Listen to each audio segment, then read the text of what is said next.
Run, river, run, run through the hills. Run, river, run to the sea. Run, river, run to your place beneath the sun. Run, river, run over me. Run through the land, you run through my soul. Bring me. Welcome to be my guest. Today we have a blast from the past. We have another author, Jed Power, and Jed was on, we think about a year ago. Welcome back, Jed.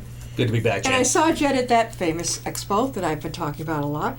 Jed has a new book out, of course, called The Combat Zone. We'll zero in on this. Now, before you jump in and take all the kids out of the room, Jed is going to be tell you about the book, and he promises to be on his best behavior. It's called The Combat Zone, and the cover is speaks for itself. And then another one that he had written, Honeymoon Hotel. Polly, I don't know if you can get in on this one. You can zero in. Another. Who designs your covers? Do you design them? No, I don't. I have a fellow, Brandon Swan is his name. He's done all four covers of the Dan Marlowe series, and he's done the cover on The Combat Zone, too, and I'm very happy with his work. He's great. All right. Really good. Without giving away everything, tell us about the latest, The Combat Zone. Well, The Combat Zone is the first in the series about a PI, Mike Malloy. He has his office in Harvard Square, early 1970s. It's the hippie era, anti-war, and he becomes involved in a case. A father comes down from Maine whose daughter is missing, and he's found out that she's a runaway in Harvard Square, that area. Mike becomes involved in that case. It leads him to the Combat Zone, which in the early 70s was the red light district in Boston. It was semi-legal. Mayor White at that time felt that to keep all that type of business in one place, he would have a 3 or 4 block area, and they actually called it the Combat Zone, where all these strip joints and things of that nature were semi-legal, allowed to fester and whatnot. And this case leads Dan to that area in finding this girl. And when he finds this girl, without going too much of the plot of it, he uncovers a larger problem with a large drug distribution ring and who it is run by. And that's the basics of the plot of the book. Now, how long did it take you to write this one? This one was very fast. Fast? I like don't know fast, why. like what, months? Just I probably got the first draft out in maybe even a few weeks. What? Yes. A few Why? Now, weeks. why do you I don't know think? why. It just felt really good. I had to get that out. And some of the books, it's like pulling teeth. Yeah. It takes a long time. Well, now What I'm working- the honeymoon hotel. How long did that take? That took longer. That probably took 6 months. Yeah, 6 There's months. a big difference between 6 months. Yep. But again, that was just the first draft. Yeah. I ran right through the first draft. Just a few weeks, I think. But I had the idea. It festered for a long time. And once in a while that happens. One comes really easy. Yeah. I spent a lot of time on it, other drafts and revisions after that, and going back and forth with the editor. But yeah, it came out. I wish they all came like that. It makes it a lot easier. I'm struggling with number 5 on the Dan Marlowe one right now, and number 2 on the Combat Zone series. All right, I'm so doing now that. So I'm doing 2 books at once. Remind people about your Dan Marlowe series. Dan Marlowe is a bartender in Hampton Beach, New Hampshire. He had a substance abuse problem. He lost his restaurant, the High Tide Restaurant Saloon, a premier establishment on the beach. Lost his family. This was all because of a substance abuse problem. He now works at the same restaurant as a bartender. He's pretty much got his demons under control, but somehow he's gotten a little reputation on the beach as someone who could solve problems.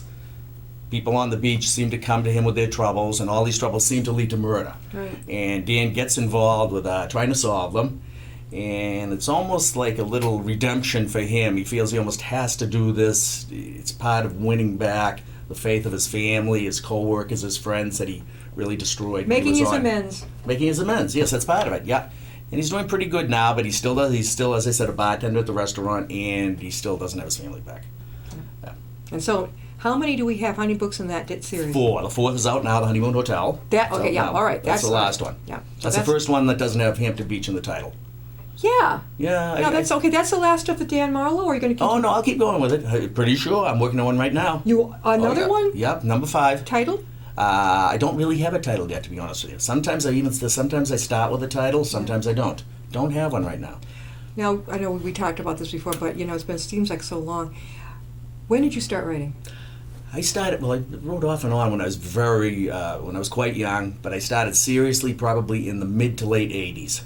I wrote 5 different novels, crime, mystery novels. Most of them were centered on Hampton Beach. That was before the internet, before e-books, all those type of things. And I didn't have any luck with them. Yeah. I got an easy 100 rejections from agents, publishers.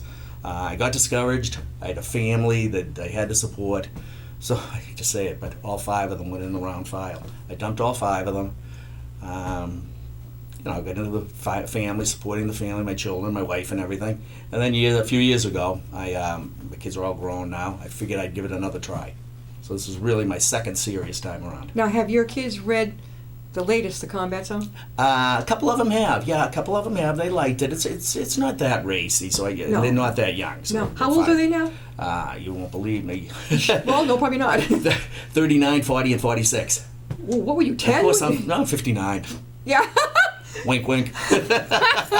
All right, so yours are past millennial age then, right? Yes, Okay, yeah, I got yeah, a millennial. yeah. What is your kids? Gen X? Is it Gen X? Well, I mean, they're right. Well, they're both right after baby boomers, I guess. Well, I'm the a one was boomer. before baby. I'm a baby boomer, but Yeah. the one's just after before us. Just no, after us. Yes. Yeah, my niece and nephews are. I'm not sure if that's Gen X, is it? They're not that much younger than I am, but they are not a boomer. That's what the cutoff was 64. Yeah. One of no, them's they're not born- boomers. No, 67. She was born. Yeah, so none of them. I think they're Gen Xers. Yeah.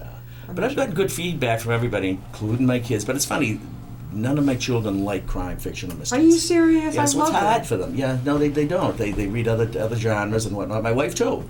They all like it, but it's not the type of genre they would pick. Your And I know- wife too. She. Yeah, and I know what they're talking about because there's some genres that it could be the best writer in that genre, and I probably wouldn't enjoy the book for science fiction or romance or those large historical sagas. Yeah, I just don't like them. It's And I tough, could be an yeah. excellent writer, but Yeah. it's tough.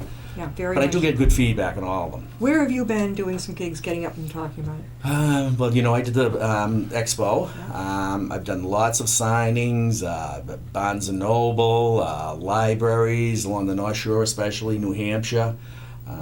So there's been a lot of signings, a lot of talks. It's that quite type an of honor thing. to get over. I hear it's quite a thing to get into Barnes and Noble. Yeah, it's They- difficult. Yeah. Especially if you're self-published, you're not really. They don't take you that seriously. Yeah, well, I was asked by the Barnes and Noble up in Newmarket, New Hampshire. They got in touch with me. They said they were getting a lot of orders, telephone calls for the Dan Marlowe books. It takes place just a couple of cities away, and so they asked me if I'd do it. There you go. And I did. Yeah, yeah, Bill, you hit a bullseye. yeah, yeah. Now it's still working. Now if I can Bill. do that, spread that out a little bit, Oh, it'd be wonderful. definitely. Yeah, definitely. It's It hard. gets.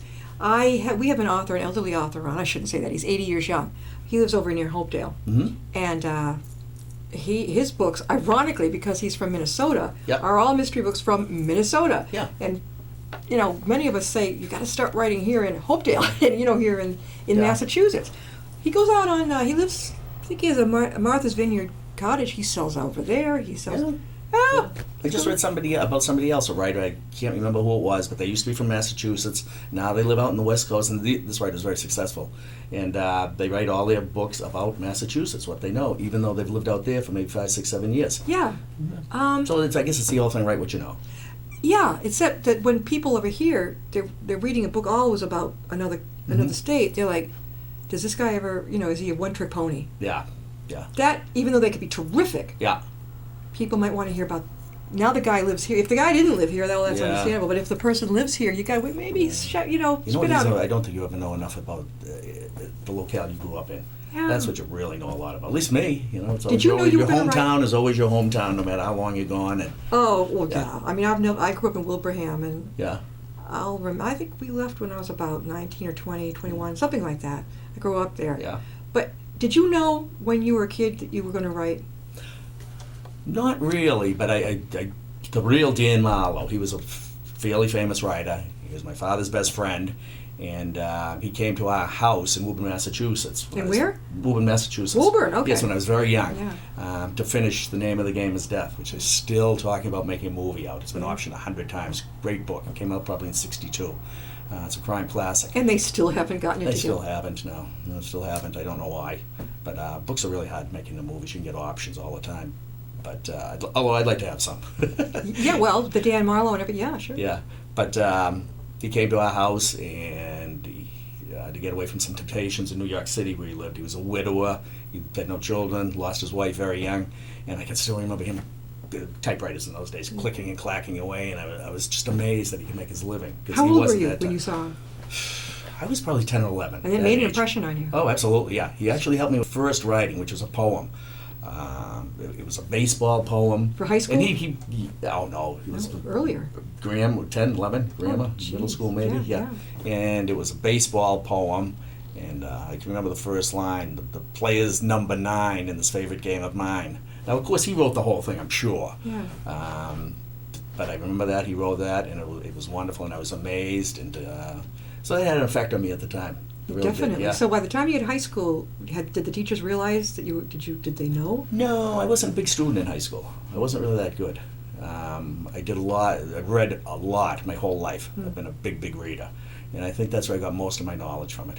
Just the reading. I think eventually, if you read enough, you absorb it, the techniques and whatnot to a degree. So when you got out of high school, what did you want to do then? Well, I got right into the restaurant business. Yeah. Oh, Began the I bartender remember you section. shared that with us. I'm lazy on research, so I decided to make my protagonist a bartender. Yeah, yeah. Saves me a lot of research. But no, I got into the restaurant business. I managed bars. I was a bartender, and that's what I did. Yeah. I think, what did you say? By the time I met you, it was over a year ago or whatever, you were out of the business. Yep. You've been how many years outside of it now? Oh, 5 maybe. 4 You or don't 5. miss it? I miss the money. Yeah, well, yeah. I have to admit that. I'm just trying to, of course, you were at the expo in July. Yes. What have you got coming up pre-holiday season? I'm not sure, Jan. I've tried to. I've signed up for a few signings, a few talkings. It's very difficult to get them, especially when you don't have a big name. If you have a big name, you can get into the good signings, the good talks, that type of thing. But it's very difficult if you don't have a big name. These books, the Dan Marlowe books, are doing great along the seacoast, along New Hampshire, Massachusetts, Maine. They're doing fantastic. Combat Zone's doing good in Boston and Cambridge. On Amazon, Barnes & Noble, the national outlets, and there's dozens of them. Some I don't even know. Tatnock, right over here in Westboro. Yeah, ebook, ebooks and paper. They're doing okay. That's to get out of your own little region, it's a very difficult nut to Yeah. crack. It- You know that. There's yeah. so much competition. There is. There's, Yeah. the authors that come on, they're struggling. Yep. They're struggling, and I try to give them suggestions and Yep. where to go. Even, it may sound a little bizarre, but even go to arts and crafts fairs. Oh, yeah. The real nice Yep. ones. If you can't afford the whole table, share it with someone. Yep. But there aren't many, if any, authors at arts and crafts fairs. You Yeah. got to stand out, Yeah. and then always have your signage or whatever right in the Oh, people's yeah. face. And don't you have to have something that would appeal to people that would go to that type of fair? Or I'm not sure if Everybody goes. I mean, all kinds of people. Yeah.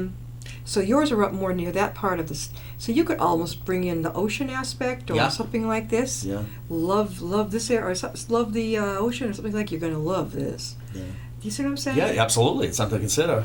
Yeah. It is. But Yeah. there aren't that many of them up in that area. Cape and, Cod would be great for you yeah. because you've got the beach crab Yeah. and people like that who do come down from Maine and all or Brunswick. I actually, what I'd like to do is, as I said, I'd like to break out of the regional market, because I do know some people who've done it.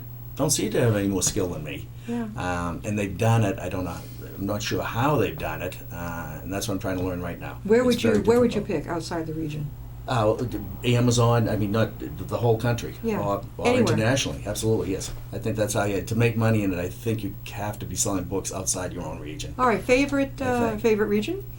Well, when I say region, I mean through Amazon, Oh, okay. all across the United All right, States. favorite area then. To sell the for books in? for the book, the story of the book. Oh, the favorite area would be for the Combat Zone, Boston, Cambridge, Okay, Harvard still Square. stay there, okay. Yep. And for Dan Marlowe, obviously New Hampshire, the seacoast, Okay. and Mass and Maine. that See, long when you said seacoast. area, I thought you Yeah. meant you wanted to get out of Massachusetts. No, they're selling great in those areas. What Yeah. I'd like to do is break into the regional market on both of them. Yeah. I suppose all authors would like to, but it's very difficult to do. But I do know lots of authors that have done it, and again, they don't seem to be more talented than I am, and but they seem to have a knack at marketing. It's a very difficult thing. I think people who are younger have a leg up on it because they're more used to the technology that's involved. You gotta think especially outside selling the- ebooks. Some of them are outs- selling a lot. It's unbelievable ebooks. They're Think selling, outside and the you've never heard box. their names yet. Unbelievable. Outside the box. Yeah. like again, picking up on things in your book, the beach aspect, little aspects. Yep. I think, I'm going to go to this region. What would they be able to relate to? Yep. Even if it's the color of someone's cowboy hat or something Sure. like that. Little things. Yep. And then that you just build it up to the people you're trying to get a gig with. Yep. Mhm. You could do that. Oh, I know you could do that. I guess. Oh, of If I course. was a little bit technologically more savvy, I think I'd have a better chance at it. But I know some authors who I don't think you'd ever know their names, sell hundreds of thousands of ebooks. Yeah. Yeah, Oh, yeah. But It's I amazing. don't want an I like holding Oh, I you. don't like them either, but it's something that you have to, if you're an author, I like them personally. As a matter of fact, Oh, I had a yeah. Nook and I returned it. Oh, it doesn't surprise me. I want to hold it and I want to have pages. Absolutely. Now, Jed, tell us about Honeymoon Hotel. Go back a little bit. Okay, Honeymoon Hotel again is the number 4 in the Dan Marlowe series. Dan's approached by a beach fellow that he knows, a friend, and his young granddaughter has begun hanging around in the Honeymoon Hotel, imaginary hotel, of course, in Hampton Beach. Very, very seedy, and she's young. I think she's 17. She's spending time up there with a junkie in a room up there. The grandfather's tried to get her out. He hasn't had any success. The police haven't been able to help him. He asks Dan if he can't help him. Dan, of course, goes there, and he has some luck with that of getting the young girl out, but he also stumbles across something much more sinister. There's a couple of groups that are trying to drive out beach property owners. Some of the beach property owners are minorities, so they're using racial taunts and slurs. They're using arson on some, and Dan has to dig in to find out why these people are being driven out of the beach, or people are trying to drive them out of the beach. And I don't want to actually say why they're doing it, because that would give away the whole plot to the book. But that's the bones of it. And so Dan has to solve why who was driving these people out or trying to drive them out, and why they're doing it. I'm going to read a couple of reviews on this. The ghosts of hard-boiled legends such as John D. MacDonald and, yes, Dan J. Marlowe himself haunt these pages, some pulp pleasure. Now on the back of the book, author Jed Power has the touch. It doesn't get much better. Honeymoon Hotel, The Combat Zone. I like the blurb on that front cover. Okay, let's try this. Yeah. Power's work, already cover to cover forceful, keeps getting better. Boston has never had a better PI. Aha! Ah. And this was from John Lutz, the Edgar Shamus award-winning author of Single White Friends, past president of Mystery Writers of America and Private Eye Writers of America. Now, this book was a finalist in the St. Martin's Private Eye Writers of America. All right, 5 the novels Combat Zone. in their best first private eye novel. Yeah. And John Lutz was the judge Yeah. on that. And so it was in the top 5. It just missed. And it would have been great if it won, because it was a $25,000 contract with St. Martin's, amongst other things. Yes, it's finalist in the 2014. But he was the judge yeah. of that, and he liked it that much. Harvard Square. Yeah, it's finalist in the 2014 St. Martin's Yep. Press Private Yep. Eye Private Eye Writers of America. Best first private eye novel competition. And Dan Marlowe wasn't considered a private eye in their eyes because he's a civilian. Yeah, really? Yeah. That's why I was able to be entered. Yeah, Dan Marlowe, he's called amateur investigator. What do they call them? A Yeah, not so gopher. as far as the gopher. contests go, they aren't considered. What do they call that type of bird? Not a gopher. A gopher or a what's that Just word? an amateur investigator. Yeah, he's an Reminds me amateur. of They have to be paid to be considered PIs in the PI field. Columbo was. Columbo wasn't all. Yeah, but was a the way he police officer, stumbled I think, around, he wasn't he? reminded me of almost like an amateur. Yeah, but he was a police officer. Yeah, he wasn't a both. PI. He was yeah. Where'd you get your PI ability here to write the stories? I don't have any PI ability on that. I did have to do research. Yeah, Yeah. because it just flows as if you yourself. No, I was lucky. It's back in the early 70s, so the technology, I knew most of it. Again, that's another one of those things. If I was writing about a PI today, the research would probably be just too much. Yeah. Because I'm sure the things they do now with the computers and whatnot, they may not even leave the office nowadays, for what I know. But I thought the early 70s was a lot more exciting, and Harvard Square, with the riots, the drugs, the long hair and everything. People watching from out of state, all over the country, can hear your accent, boss. It's so Harvard Square. What accent? Can you hear? You I must don't- have one too. I don't. My parents didn't have it. Yeah.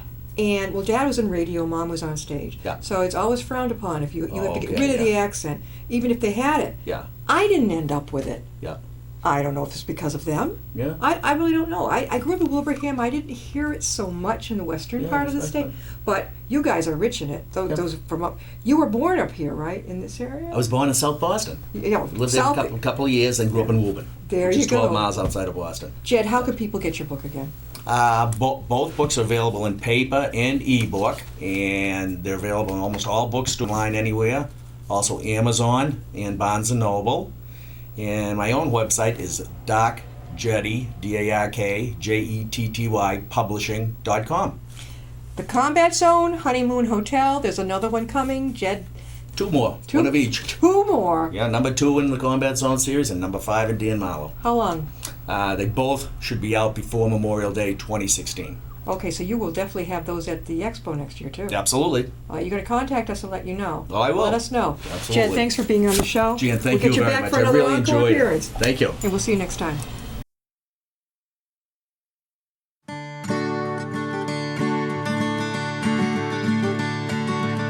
Run, river, run, run through the hills. Run, river, run to the sea. Run, river, run to your place beneath the sun. Run, river.